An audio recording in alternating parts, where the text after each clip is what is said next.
Happening today, one group wants to help African Americans use their voice. There will be a voter registration drive this afternoon near 18th and Vine. And Charlie Keegan is there this morning live for us and talks about why there's a focus on getting African Americans to the polls this year. Charlie?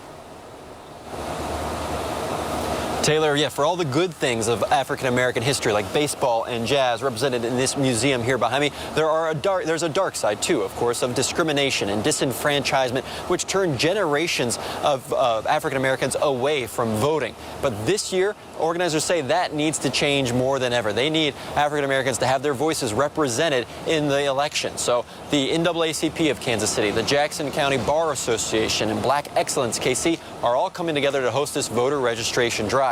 They say the goal is to get people registered, to get African Americans elected, or to elect other allies to racial justice, and then to hold them accountable after the elections.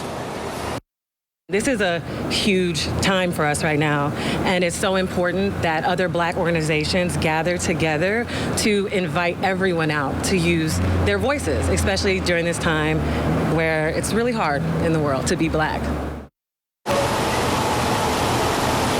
So that voter registration drive starts at 3 o'clock this afternoon. It's in the parking lot just behind the Negro Leagues Baseball Museum.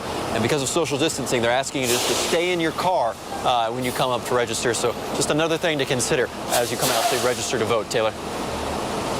Charlie, why 18th and Vine? We've talked about the significance of Juneteenth and why it's an important day to remember for a lot of reasons and to honor that. Why there at that spot at 18th and Vine? Well, let me show you here in the sidewalk to why they chose 18th and Vine. There's all these plaques commemorating people like Lester Young, a jazz musician who came out with an album titled The Kansas City Session. So there's a rich history of African-American history here at 18th and Vine that these organizers hope inspires folks to come out and vote. Taylor? Charlie reporting live for us this morning. Charlie Keegan, thank you very much.